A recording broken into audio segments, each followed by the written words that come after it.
नमस्कार. मुंबई तकच्या समजून घ्या या विशेष कार्यक्रमामध्ये आपल्या सगळ्यांचं स्वागत. आजचा आपण विषय घेतलेला आहे तो म्हणजे की उद्धव ठाकरे यांना कट्टर हिंदुत्वाकडे पुन्हा वळणं शक्य आहे का? याची चर्चा होण्याचं कारण ठरलेलं आहे उद्धव ठाकरे यांचे अत्यंत विश्वासू समजले जाणारे आणि शिवसेना उद्धव बाळासाहेब ठाकरे पक्षाचे विधान परिषदेचे आमदार मिलिंद नार्वेकर यांनी 6 डिसेंबरला केलेली पोस्ट. सगळ्यात पहिले ते मी पोस्टच तुमच्यासमोर ठेवते जेणेकरून आठवेल ती अनेकांना. तर ही पोस्ट खरं तर मिलिंद नार्वेकर यांनी केलेली होती 6 डिसेंबरला, ज्या दिवशी बाबरी मशीद पाडण्यात आलेली होती आणि त्याचीच आठवण म्हणून तो जो पोस्टर आणि त्याच्यावर बाळासाहेब ठाकरे यांचं त्यावेळेला उच्चारलेलं वाक्य की हे ज्यांनी केलेलं आहे त्यांचा मला अभिमान आहे, वंदनीय शिवसेना प्रमुख म्हणून हा पोस्टरवर उल्लेख आहे आणि मागे बाबरीचा झालेला विध्वंस आणि समोर उद्धव ठाकरे, आदित्य ठाकरे आणि मिलिंद नार्वेकर यांचे फोटो सुद्धा आहेत. हे कार्ड जे आहे हे त्यांच्याकडनं वापरण्यात आलेलं होतं. आता मुद्दा येतो याच्यामध्ये एक उल्लेख करायला हवा ते म्हणजे की बाळासाहेब ठाकरे यांचं असं वाक्य नव्हतं थेट की त्यांनी म्हणजे त्यांचं वाक्य खरं तर बाळासाहेब ठाकरेंचं जरतरचं होतं. हे ज्यांनी केलं त्यांचा मला अभिमान आहे असं ते वाक्य नव्हतं खरं तर त्यावेळेला. हे जर शिवसैनिकांनी केलेलं असेल तर त्याचा मला अभिमान आहे असं बाळासाहेब ठाकरे त्यावेळेला म्हणालेले होते. पण असो, पण या पोस्टरमुळे किंवा हे मिलिंद नार्वेकर यांनी शेअर केल्यामुळे आणि त्याला आता एक पार्श्वभूमी होतीच विधानसभा निवडणुकांची, तर या सगळ्यामुळे पुन्हा एकदा चर्चा सुरू झालेली आहे की उद्धव ठाकरे हे पुन्हा एकदा कट्टर हिंदुत्वाचे मुद्दे हाती घेतील का? चर्चा तर इथवरही झाल्या की ते भाजपसोबत पुन्हा एकदा जातील का? पुन्हा एकदा फडणवीस आणि उद्धव ठाकरे जोडगोळी पाहायला मिळेल का? अर्थात तसं काही सध्या झालेलं नाहीये, पण येणाऱ्या महानगरपालिका निवडणुकांच्या पार्श्वभूमीवर ज्यावेळेला उद्धव ठाकरेंनी मुंबईतल्या माजी नगरसेवकांसोबत बैठक घेतलेली होती, त्याच्यामध्ये प्रामुख्याने 2 गोष्टी होत्या. एक, त्या माजी नगरसेवकांचं म्हणणं होतं की आपण या महानगरपालिका निवडणुकांमध्ये स्वबळावर लढायला हवं आणि याच माजी नगरसेवकांना मार्गदर्शन करताना किंवा सूचना किंवा आदेश देताना उद्धव ठाकरेंकडनं सांगण्यात आलेलं होतं की आपण हिंदुत्वाचा मुद्दा हा सोडलेला नाहीये. काही जण तसा अपप्रचार करतायत, तर लोकांपर्यंत हे जाऊन पोहोचवा की आपण अजूनही हिंदुत्ववादी पक्ष आहोत किंवा हा मुद्दा आपण अजून सोडलेला नाहीये.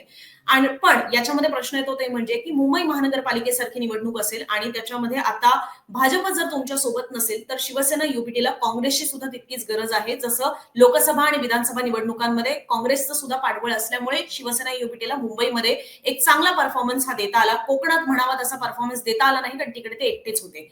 त्यामुळेच आता उद्धव ठाकरेंना असं करणं खरंच शक्य आहे का? तसं जर झालं तर लोकसभा आणि विधानसभा निवडणुकांमध्ये जी वोट बँक त्यांच्या पाठीशी राहिली ती कितपत पाठीशी राहू शकते, या सगळ्याच्या अनुषंगाने आपल्याला चर्चा करायची आहे. आणि चर्चा करण्यासाठी आपल्यासोबत द परफेक्ट व्हॉइसचे संपादक किरण तारे सर जोडले गेलेले आहेत. सर, स्वागत आहे तुमचं मुंबई तक मध्ये पुन्हा एकदा. आणि सगळ्यात पहिले मला हाच विषय तुमच्याकडनं समजून घ्यायचा आहे. मुळात तुम्हाला असं वाटतं का की शिवसेना उद्धव बाळासाहेब ठाकरे या पक्षाला हिंदुत्वाच्या मुद्द्यावर पुन्हा एकदा येण्याची गरज आहे? म्हणजे उद्धव ठाकरेंकडनं मधल्या काळामध्ये हिंदुत्वाची व्याख्या ही थोडी वेगळ्या पद्धतीने मांडली जात होती की माझं हिंदुत्व हे मुसलमानांचा द्वेष करणं असं मला शिकवलेलं नाही, बाळासाहेबांनीही तसं शिकवलेलं नाही, किंवा दुसऱ्यांची घरं जाळणारं हे माझं हिंदुत्व नाही, माझं हिंदुत्व म्हणजे हाताला काम आणि मनात राम, अशा अनेक ते व्याख्या समोर ठेवत होते. पण लोकसभा आणि विधानसभा निवडणुकांमध्ये तुम्हाला असं जाणवतंय का की हिंदुत्ववादी जी वोट बँक आहे ती जास्त भाजप आणि शिंदेच्या शिवसेनेकडेच गेलेली आहे? काही प्रमाणात आपण राज ठाकरे सुद्धा मानू मतांच्या बाबतीत बोलायचं झालं तर, पण ते ही सगळी काय म्हणतो व्याख्या करून सुद्धा हिंदुत्वाची जी वोट बँक आहे ती काही उद्धव ठाकरेंकडे येत नाहीये असं तुम्हालाही दिसतंय का या 2 निवडणुकांच्या आधारावर? या चर्चेला सुरुवात करण्यापूर्वी अनुजा, तू जो मुद्दा आधी मांडलास तर थोडं विस्ताराने सांगतो. म्हणजे 6 डिसेंबर 1992 रोजी ज्या ढाच्याचा विध्वंस झाला असता, मिलिंद नार्वेकरांनी तिथं पोस्टर टाकलं वगैरे सगळं जे आहे, त्यावेळेला घटना अशी घडली होती की तेव्हा भाजपचे जे उपाध्यक्ष होते सुंदरसिंग भंडारी, त्यांना पत्रकारांनी विचारलं की याच्यामध्ये तुमचे कार्यकर्ते आहेत, संघाचे स्वयंसेवक याच्यामध्ये इन्व्हॉल्व्ह आहेत, तर हे तुम्हाला मान्य आहे का?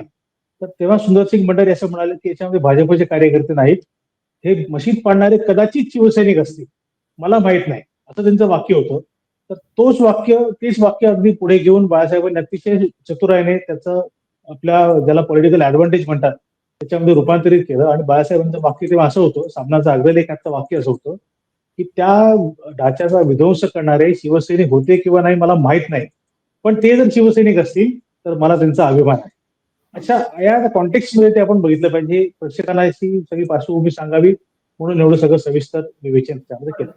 आता मुद्दा येतो की हिंदुत्व खरंच भारतीय जनता पार्टी आणि शिंदेच्या पक्षाकडे गेलंय का, उद्धव ठाकरेंकडे अजिबातच राहिलेलं नाहीये का? तर या सगळ्या गोष्टीला मला वाटतं उद्धव ठाकरे हे स्वतःच जबाबदार आहे. उद्धव ठाकरेंची सातत्याने भूमिका अशी आहे की आम्ही हिंदुत्व सोडलेलं नाही, मात्र हिंदुत्वाचा पुरस्कार करणाऱ्या ज्या ज्या गोष्टी आपल्या समाजामध्ये ठळकपणाने मांडल्या जातात त्याच्या बाजूने उद्धव ठाकरे गेल्या 2-2.5 वर्षामध्ये उभे राहिलेले नाहीत, हे देखील आपल्याला बघायला. उदाहरण द्यायचं असेल तर अगदी आपण सुरुवातीपासून घेऊया. म्हणजे उद्धव ठाकरे सातत्याने म्हणतात की माझं हिंदुत्व, आता तू उल्लेख केला तसं काही घर जाणार हिंदुत्व नाही किंवा माझं हिंदुत्व हे काही शेंडी जाणवायचं हिंदुत्व नाही, घंटा बडवणारा हिंदू मला नकोय तर अतिरेक्यांना बडवणारा हिंदू मला हवाय, अशा प्रकारची टाळ्याखाऊ वाक्य ते नेहमी फेकत असतात त्यांच्या भाषणामध्ये. मी याला टाळ्याखाऊ एवढ्यासाठी म्हणतो की हिंदुत्वाच्या व्याख्येमध्ये कुठेही दुसऱ्याचं घर जाळा असं म्हटलेलं नाही.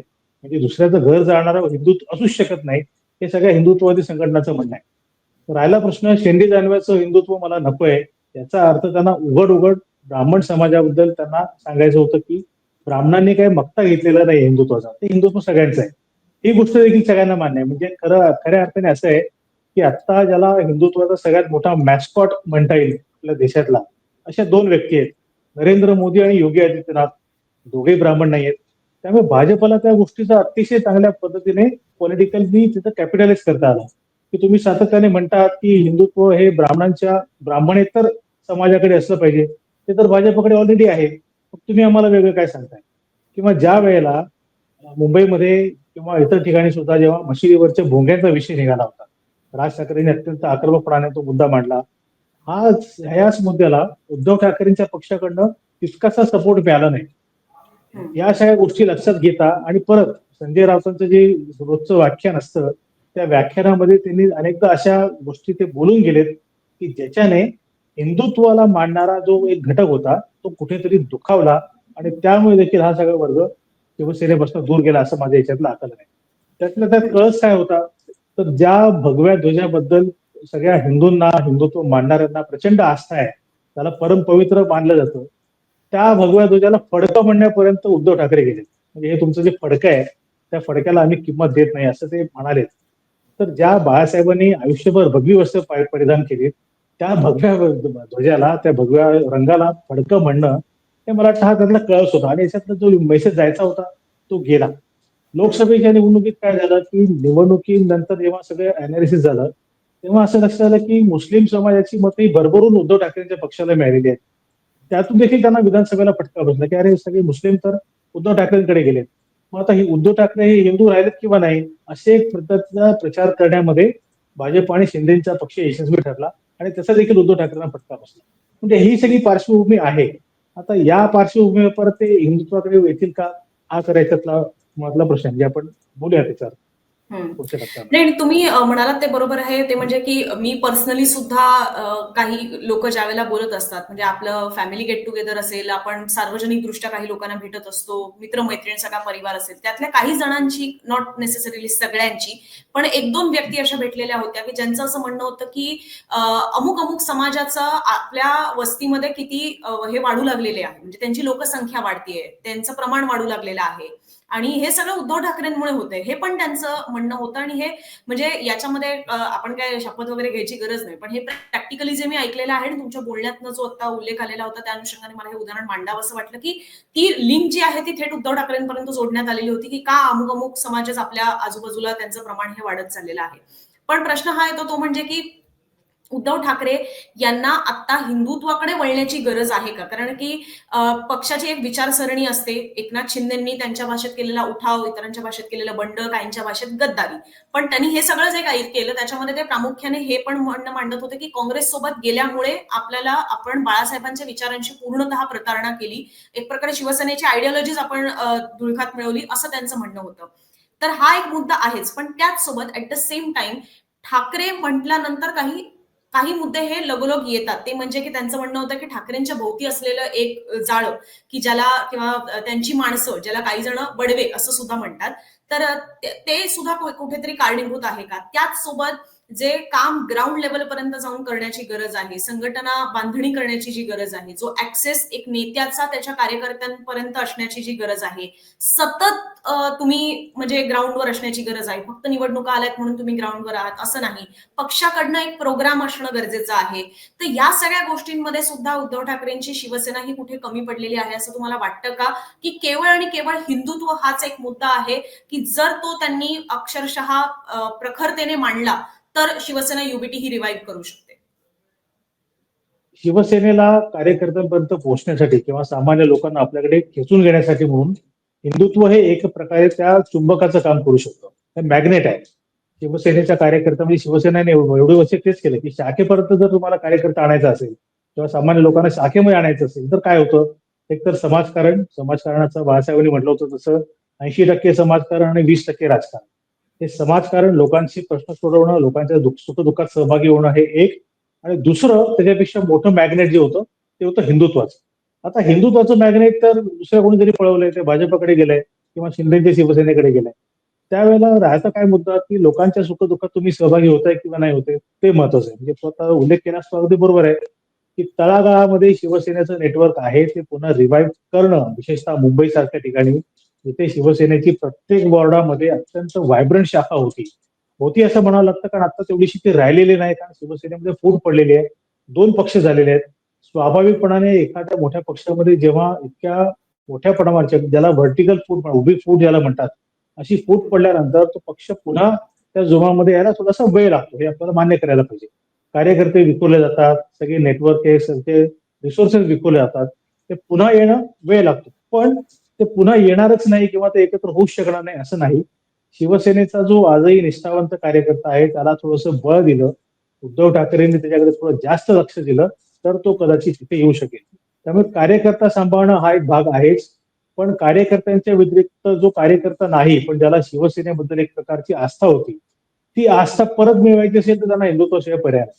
कारण शिवसेनेची आयडेंटिटी तीच होती. शिवसेना म्हणजे कट्टर हिंदुत्ववादी, ज्वलंत हिंदुत्वाचा पुरस्कार करणारी एकमेव मराठी दैनिक, ही सामनाची टॅगलाईन आहे. माझ्या लक्षात आहे अजूनही, अनेकांच्या लक्षात असेल. हा ज्वलंत हिंदुत्वाचा पुरस्कार कुठे गेला असं कोणी समजा उद्या विचारलं तर तुम्ही काय सांगणार आहात? म्हणजे शिवसेनेच्या मुखपत्रामध्ये हिंदुत्वाचा विषयच मांडला जात नाही. शिवसेनेच्या मुखपत्रामध्ये जेव्हा नवी मुंबईच्या एअरपोर्टवर एक अनधिकृत दर्गा उभा राहतो, त्या दर्ग्याच्या विरोधामध्ये शिवसेना काहीच भूमिका घेत नाही, ते जेव्हा लोकांना कळतं तेव्हा तुम्ही तुमच्या भूमिकेपासून कुठेतरी दूर चालला आहात असा मेसेज जातो. तो गेल्यामुळे कदाचित उद्धव ठाकरे ते गेले नसतील, उद्धव ठाकरेंच्या मनात कदाचित नसेलही, त्यांचं राजकारण हे वेगळं, पण मनामध्ये कदाचित हिंदुत्व असेलही, पण ते मनामध्ये असलेलं हिंदुत्व प्रत्यक्ष दिसणं हे जोवर होत नाही तोवर ते मॅग्नेट लोकांना आकर्षित करण्यामध्ये कमी पडणार, हे तर उघड आहे. शिवसेनेच्या शाखा परत एकदा जोमाने फुलल्या पाहिजे, लोक तिथे आले पाहिजे, हे सगळं मान्य आहे. हे सगळं शिवसेनेचे कार्यकर्ते करू शकतील तेव्हाच ते होईल. आता तू आधी म्हणालीस त्याप्रमाणे उद्धव ठाकरे घराच्या बाहेर पडतील आणि ते सगळं कार्यकर्त्यामध्ये मिसळतील तेव्हा हे सगळं होईल. पण फक्त उद्धवजींकडनंच अपेक्षा का करावी? आदित्य ठाकरे का नाही करू शकत? म्हणजे उद्धवजींचं ठीक आहे, त्यांचं वय आहे किंवा त्यांची सिनियरिटी आहे, प्रकृतीच्या अनेक गोष्टी आहेत. आदित्य ठाकरेंसारखा तरुण चेहरा जर असेल तर त्यांना कार्यकर्त्यांपर्यंत पोहोचण्यामध्ये काय अडचणी आहेत? हा सगळा न सुटणारा प्रश्न आहे. म्हणजे त्यांनी त्यांच्या सो कॉल्ड पेस्ट्री सर्कल मधनं बाहेर पडून जर कार्यकर्त्यांमध्ये मिसळले तर शिवसेना पुन्हा जोमाने उसळी घेऊ शकते. म्हणजे शिवसेना ही काही संपलेली नाही आहे. शिवसेना अशा प्रकारे संपू शकत नाही. या पक्षाला बाळासाहेब ठाकरेंच्या विचारांचा वारसा आहे किंवा बाळासाहेबांची पुणे ज्यांच्याकडे आहे, तो पक्ष असं सहजासहजी संपू शकत नाही. फक्त तुम्हाला लोकांपर्यंत जाऊन त्यांच्यापर्यंत योग्य भूमिका मांडणं आणि त्यांना आपल्याकडे आकर्षित करून घेणं, हे करण्याची गरज आहे. ते आदित्य ठाकरे करणार आहेत का? तर आदित्य ठाकरे ते करताना दिसत नाहीयेत. म्हणजे उद्धव ठाकरेंच्या मनातलं किंवा त्यांच्यातल्या, आपण काय त्यांना म्हणतो, त्यांच्या भाषणामध्ये हिंदुत्व डोकावत अधनं, ते आदित्य ठाकरेंच्या भाषणामध्ये डोकावत नाहीत, कधीच डोकावत नाही. आपल्या हे बारकाईने अगदी बारकाईने ऑब्झर्व केलेलं आहे.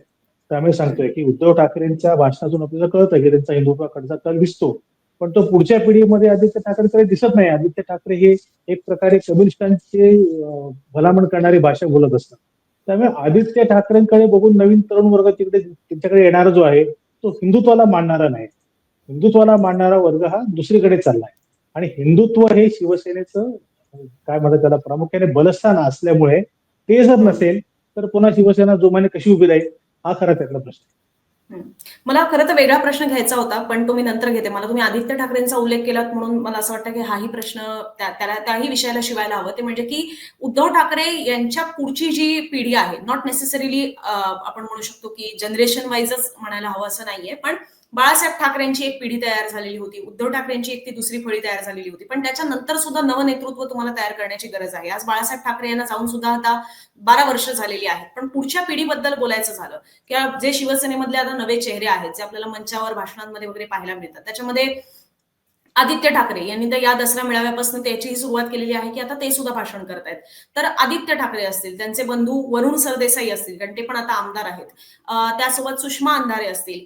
तुम्ही जसा उल्लेख केला ते म्हणजे की यांच्या तोंडातनं ते प्रखर हिंदुत्व जे आहे ते मांडता येत नाहीये. त्यामुळेच हा प्रश्न आहे की हिंदुत्वाकडे वळायचा असा जरी निर्णय घेतला असेल, पण ते करणं कसं शक्य आहे? कारण की उद्धव ठाकरे यांना काही लिमिटेशन्स आहेत. संजय राऊत त्यांना लिमिटेशन्स नाहीयेत, पण तरी सुद्धा ते काय आपला अख्खा महाराष्ट्र पिंजून काढतायत अशी ही परिस्थिती आपल्याला पाहायला मिळत नाहीये. उर्वरित सुद्धा त्यांचे नेते हे जोवर कार्यक्रम हाती येत नाहीत तोपर्यंत त्यांचे काही पॅन पॅन महाराष्ट्र दौरे आहेत असंही पाहायला मिळत नाही. जसं की त्यांच्याकडे भास्कर जाधव सुद्धा एक चांगला वक्ता म्हणून आपण म्हणू शकतो. गर्दी जमवणारा वक्ता आपण एक म्हणू शकतो. पण ते पण आहेत. पण त्यांचे पण काही पॅन महाराष्ट्र दौरे नाहीयेत. अशा परिस्थितीमध्ये एक आदित्य ठाकरे आहेत, नवीन चेहरा म्हणून वरुण सरदेसाई आहेत. युवासेना त्यांनी सांभाळली पण आता ते आमदार आहेत. त्यामुळे त्यांना आपण एक शिवसेनेचा चेहरा सुद्धा म्हणू शकतो. वरुण सरदेसाई आहेत, सुषमा अंधारे आहेत. या नेत्यांच्या म्हणजे त्यांच्या भाषणांमधनं जे बाळासाहेब ठाकरेंचं हिंदुत्व होतं किंवा त्यांचे जे हिंदुत्वाचे विचार होते ते भाषणांमधनं प्रकर्षानं आपल्याला ते मुद्दे किंवा ते आयडिओलॉजिकल जे मुद्दे असतात ते येताना पाहायला मिळत नाहीयेत. म्हणून सुद्धा शिवसेनेकडनं तो हिंदुत्ववादी विचारसरणीचा मतदार जो आहे तो दुरावतोय का? ऍट द सेम टाइम जे बाळासाहेबांचे म्हणजे आपण ज्याला म्हणू शकतो की कशाचाही तमा न बाळगता कशाचाही डर न ठेवता ज्या भूमिका घेण्याचं असायचं ते काहीसं राज ठाकरे सुद्धा आता हिंदुत्वाच्या दृष्टीने 2020 पासून घ्यायला लागलेले आहेत. राज ठाकरेंचं आपण पाहतोय की ते अलाइंड आहेत आता महायुतीसोबत. या सुद्धा सगळ्या कारणांमुळे हिंदुत्ववादी मतदार हा जर शिवसेना युबीटी पासून दूर जात असेल तर तो परत कसा मिळवणार? आदित्य ठाकरे असतील, वरुण सरदेसाई असतील, हे मुंबईत वाढलेले कॉन्व्हेंट स्कूल्समध्ये शिकलेले किंवा त्यांच्याकडे ते नाहीये जे बाळासाहेब ठाकरे, उद्धव ठाकरे भाषणांमध्ये ज्या पद्धतीने मांडत होते. सुषमा अंधारे या पाहतानाच आपल्याला सेक्युलर विचारसरणीच्या पाहायला मिळतात. अशामध्ये ते मुद्दे येणार कसे मग? नाही, हे तर स्वाभाविक आहे की बाळासाहेबांचे सगळेच गुण काय खालच्या पिढीमध्ये येऊ शकत नाहीत किंवा उद्धवजींचे सगळे गुण काय खाली येऊ शकत नाही. हे आपल्याला मान्य करायला हवं. मात्र कसं आहे की भाषण करण्याची स्टाईल असेल किंवा वक्तृत्व शैली असेल याच्या पलीकडे जाऊन देखील हिंदुत्व व्यवस्थित पद्धतीने मांडता येते. म्हणजे हिंदुत्व मांडायचं असेल तर तुम्हाला अगदी उद्धव ठाकरे म्हणतात त्याप्रमाणे कोणाचं घर जाण्याची आवश्यकता नाही. पण तुम्ही तुमचं भूमिका ठामपणाने मांडता आली पाहिजे हे त्याच्यातलं महत्व आहे. म्हणजे साबरमती एक्सप्रेसचा आता सातत्याने गेल्या काही दिवसापासून उल्लेख होतोय, विशेषतः सिनेमा आल्यापासून. त्या सिनेमाच्या अनुषंगाने जी चर्चा होते त्या त्या सगळ्या चर्चेच्या ओघामध्ये संजय राऊत जर असं म्हणत असतील की साबरमती एक्सप्रेसला आग कोणी लावली याच्याबद्दल संशय आहे, तर याचा अर्थ ते कोणाची बाजू घेत आहेत आणि संजय राऊत कोणाच्या मनाबद्दल शंका निर्माण करतायत हे लोकांना कळत. आपण जे सातत्याने त्यांच्यावर टीका करत असतो की तुम्ही तुमची लाईन बदलताय, तर लाईन बदलतात म्हणजे काय, तुमच्या वागण्या बोलण्यात म्हणजे दिसायला हवं ते दिसत नाही आहे. आणि त्यामुळे हिंदुत्व शिवसेनेने सोडलंय किंवा काय सोडलं नसेल कदाचित, पण डायल्यूट केलेलं आहे. तर हे डायल्यूट केलेलं हिंदुत्व काही शिवसेनेच्या मतदारांच्या पचनी पडणारच अजिबात नाही. म्हणजे याला शिवसेना माहिती आहे. म्हणजे जो मतदार आता किमान 40 वर्षाचा आहे त्याने जी शिवसेना पाहिलेली आहे त्याला हे हिंदुत्व पचनी पडणारं नाही.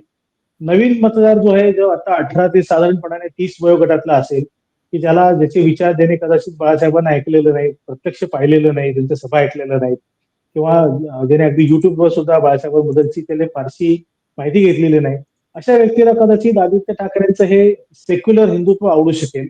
आवडलं की नाही ते आपल्याला निवडणुकीत कळेल. मात्र शिवसेना म्हटल्यावर जे समोर चित्र उभं राहतं ते चित्र यांनी जर बदलण्याचं ठरवलं असेल तर मात्र ते शिवसेनेच्या पारंपरिक मतदारांना पटणारं नाही हे तर उघड आहे. बदलायचं असेल तर पक्षाने पूर्णपणाने बदलावं, त्यांनी पूर्णपणाने सेक्युलर व्हावं. आता काय झालंय, शिवसेनेचं ना जर सेक्युलर आहे, ना जर हिंदुत्ववादी आहे, ना जर काँग्रेसी आहे, ना जर काय भाजपचं सहकारी आहे. काय नक्की झालंय शिवसेनेचं हेच कळायला मार्ग नाही. शिवसेनेची आयडिओलॉजिकल भूमिका जोर ठामपणाने समोर येत नाही एखाद्या मुद्द्यावरची, तोवर या गोष्टीमध्ये त्यांची शिवसेनेची पुढची पिढी काय विचार करते हे आपल्याला कळता येणं जरा अवघड आहे. आणि उद्धव ठाकरेंचा, मी आधी म्हटलं त्याप्रमाणे उद्धव ठाकरेंच्या वागण्या बोलण्यातनं ते दिसतं तरी किमान, आदित्य ठाकरेंच्या वागण्या बोलण्यातनं हिंदुत्व अजिबात दिसत नाही. त्यामुळे देखील पुढच्या पिढीबद्दल आणि आता आता हे तर आता उघड आहे की आदित्य ठाकरे हे त्यांचे नंबर 2 चे नेते आहेत, विधिमंडळाचे नेते आहेत. त्यामुळे विधिमंडळाच्या नेत्याच्या तोंडून काय वाक्य येत आहेत किंवा विधिमंडळाचा नेता काय भूमिका मांडतोय, कुठल्या मुद्द्यावर भूमिका मांडतोय हे तर आपल्याला कळेलच अधिवेशन सुरू होईल तेव्हा आणि नंतर सगळं जेव्हा राजकीय पट पुढे सरका लागेल त्यावेळेला. मात्र मुद्दा हाच आहे की शिवसेनेचा पारंपरिक मतदार जर परत मिळवायचा असेल तर त्यांना हिंदुत्वाशिवाय पर्याय नाही. आणि ते हिंदुत्व म्हणजे नुसतं असं काय त्याला म्हणतात सेक्युलराइज हिंदुत्व असं त्याला करून उपयोग नाही. ती शिवसेना ज्या गोष्टीसाठी ओळखली जाते त्या गोष्टीकडे परत जाण्याची गरज आहे. म्हणजे हिंदुत्वाकडे परत चला अशी जर काय टॅगलाईन त्यांची असेल तर त्यांनी ती खरंच आता अंमलबजावणी करायला पाहिजे. हं.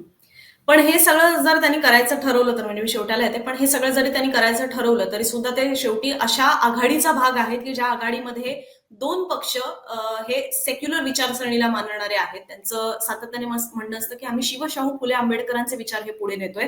त्याच्यामध्ये असं हार्डकोर हिंदुत्वाला स्पेस नाहीये किंवा थारा नाहीये एक प्रकारे.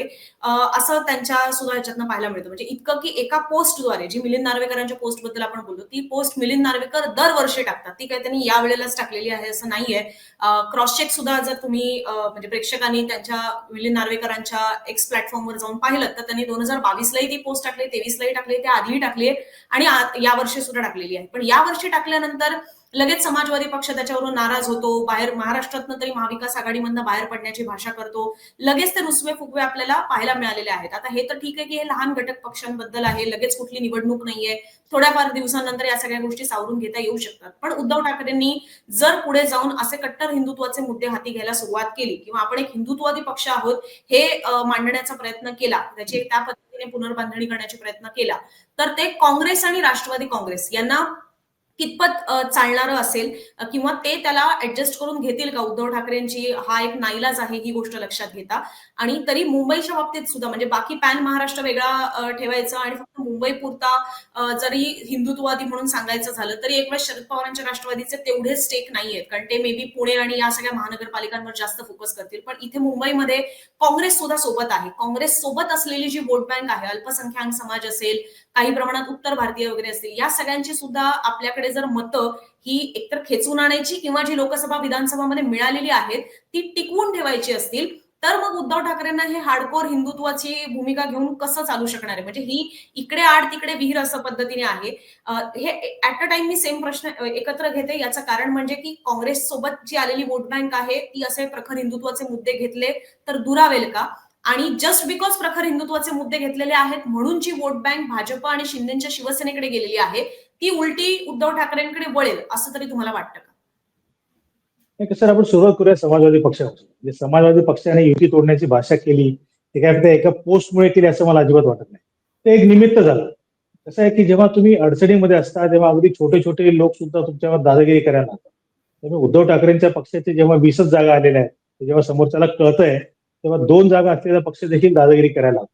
आणि हाच प्रश्न आहे. म्हणजे मला हेच म्हणायचं होतं की समाजवादी पक्षाच्या आमदाराने जेव्हा अशी भूमिका मांडली त्यावेळेला उद्धव ठाकरेंनी तर काही रिॲक्शन दिली नाही, पण आदित्य ठाकरेंची रिॲक्शन काय होती की भाजपची बी टीम आहे. आदित्य ठाकरे असं का नाही म्हणाले की मिलिंद नार्वेकरांची पोस्ट बरोबर आहे, आम्हाला देखील त्या शिवसैनिकांचा अभिमान वाटतो असं ते नाही म्हणाले. मला हेच म्हणायचं आहे की आदित्य ठाकरेंच्या तोंडून हे निघत नाही की शिवसैनिकांनी केलेलं कृत्य बरोबर आहे ते म्हणत नाहीये. त्यांनी उलट त्यांना भाजपची बी टीम आहे वगैरे म्हणून त्यांना ते टाळण्याचा प्रयत्न केला. म्हणजे तिथे देखील आदित्य ठाकरे हे हिंदुत्ववादी भूमिका घ्यायला कचरतात हा मेसेज गेला. हा सगळ्यात मोठा पॉईंट त्याच्यातला आहे. राहिला प्रश्न काँग्रेस आणि राष्ट्रवादीला हे मान्य होईल का? तर लोकसभा निवडणुकीच्या वेळेला आपण बघितलं असेल, आपल्याला सगळ्यांना आठवत असेल की सावरकरांच्या मुद्द्यावर जेव्हा राहुल गांधी सातत्याने टीका करत होते तेव्हा शरद पवारांनी त्यांना समजवलं की आता निवडणुका आहेत महाराष्ट्रामध्ये आणि तुम्ही सावरकरांच्या मुद्द्यावर टीका करू नका, सावरकरांचा उपमर्द करू नका, अपमान करू नका, ते आपल्याला महागात पडेल. काँग्रेसने मन मोठं दाखवत त्यावेळेला का होईना लोकसभा निवडणुकीपुरता का होईना टीका करणं बंद केलं. त्याचा त्यांना फायदा झाला. लोकसभेमध्ये त्यांना चांगल्या जागा मिळाल्यात, सगळं झालं. पण हा मुद्दा ते किती दिवस कंटिन्युअस लावून धरतील? दरवेळेला काँग्रेसनेच का माघार घ्यायची? काँग्रेस सुद्धा म्हणू शकतो ना की आघाडीचा धर्म आहे, एकदा आम्ही ऐकलं एकदा तुम्ही ऐका, तुम्ही तुमची हिंदुत्ववादी भूमिका थोड्या वेळ बाजूला ठेवा. मला असं वाटतं की कदाचित उद्धवजींनी ते ऐकलं असावं आणि आता तुम्ही एक पाऊल मागे घेतलं तर आम्ही पण एक पाऊल मागे घेतो. तेवढ्याशा आक्रमकपणाने आम्ही ती भूमिका मांडणार नाही, आघाडीमध्ये राहू. हा सगळा मुद्दा झाला. पण हा मुद्दा झाला आघाडीमध्ये राहायचं असं असेल तर. म्हणजे आत्ताच शिवसेनेच्या गोटामधनं अशी मागणी सुरू झालेली आहे की महाराष्ट्र विकास आघाडीतनं शिवसेनेने बाहेर पडावं. त्यातनं बाहेर पडल्याशिवाय प्रगतीचे मार्ग ओपन होणार नाहीत, पुन्हा ते वैभवाचे दिवस बघायला मिळणार नाहीत, अशी भावना त्यांच्या कार्यकर्त्यांच्या मनात आहे. त्यामुळे आघाडीतनं समजा उद्या बाहेर पडायचं असेल तर हिंदुत्वाचा मुद्दा तर फारच चांगला असेल ना. आम्ही हिंदुत्वाच्या मुद्द्यावर आम्ही आमच्या मुद्द्यात ठाम आहोत आणि आम्हाला काँग्रेस राष्ट्रवादीची मतं मान्य नाहीत, त्यामुळे आम्ही आघाडीतनं बाहेर पडतो. हे सांगण्यासाठी इतकं चांगलं कारण काय असू शकतं? आणि कदाचित असं झालं समजा हिंदुत्वाचं कारण पुढे करून प्रखर हिंदुत्वाचं म्हणतात या हिंदुत्वाचे सेक्युलराइज हिंदुत्व आदित्य ठाकरे टाईपचं नाही. प्रखर हिंदुत्वाच्या मुद्द्यावर बाहेर पडून जर शिवसेना आघाडीच्या बाहेर पडली तर मात्र शिवसेना पुन्हा एकदा जोमाने उसळी घेऊ शकते. शिवसेना कसं आहे, शिवसेनेचा कार्यकर्ता हा नाराज आहे तो काय त्या व्यक्तीमुळे नव्हे, तो त्या आयडिओलॉजी पासून दूर गेल्यामुळे नाराज झाला. त्या आयडिओलॉजीला जर तुम्ही परत आपलंसं केलं तर कार्यकर्ता पुन्हा तिकडे येऊ शकतो. आपण जोगेश्वरी सारख्या ठिकाणी निकाल पाहिलाय. जोगेश्वरीमध्ये जिथे रवींद्र वायकर अवघ्या 6 महिन्यांपूर्वी निवडून आले होते, त्या वायकरांची पत्नी जेव्हा ज्या जोगेश्वरीमध्ये शिवसेनेची अत्यंत व्हायब्रंट शाखा आहे तिथे पराभूत झाली. याचा अर्थ कार्यकर्ता जेव्हा ठरवतो आपल्याला निवडणूक जिंकायची आहे तेव्हा ते जिंकू शकतात, हा त्यातला मेसेज आहे. हा मेसेज जर परत मिळवायचा असेल, हा जर कार्यकर्ता परत मिळवायचा असेल तर हिंदुत्वाकडे जाणं हा एक मार्ग असू शकतो. मी असं म्हणत नाही की पुन्हा एकदा प्रखर हिंदुत्वाचा अंगीकार केल्यामुळे सगळं काही आलबेल होईल असं नाही. पण हा एक मार्ग असू शकतो, हा एक डोर ओपन ज्याला म्हणतात, ज्याला आईस ब्रेकिंग म्हणतात इंग्लिशमध्ये, असा एक प्रकारचा मार्ग असू शकतो. त्या हिंदुत्वाच्या मॅग्नेट नंतर मग बाकी सगळ्या गोष्टी असतात. तुम्ही कार्यकर्त्यांचा संपर्क ठेवणं, लोकांकडे जाणं, लोकांपर्यंत पोहोचणं, हे अनेक मार्ग आहेत. पण दरवाजा उघडण्यासाठी म्हणून जो एक रोड ब्लॉक कार्यकर्त्यांच्या मनात तयार झालाय तो जर संपवायचा असेल तर हिंदुत्वाकडे जाणं हा एक मार्ग असू शकतो. तो मार्ग शिवसेनेने अवलंबला, तो मार्ग उद्धव ठाकरेंनी अवलंबला तर कदाचित ते चांगली फाईट देण्याच्या मूडमध्ये येतील, चांगली फाईट देण्याची त्यांची परिस्थिती असेल. त्यावेळेला मात्र भाजप आणि शिंदेची आणि काही प्रमाणात राज ठाकरेंची सुद्धा अडचण होऊ शकते. की उद्धव ठाकरे जर त्यांच्या मूळ फॉर्मात परत आले तर आता उद्धव ठाकरेंना कुठल्या मुद्द्यावर घेरायचं हा प्रश्न होतो.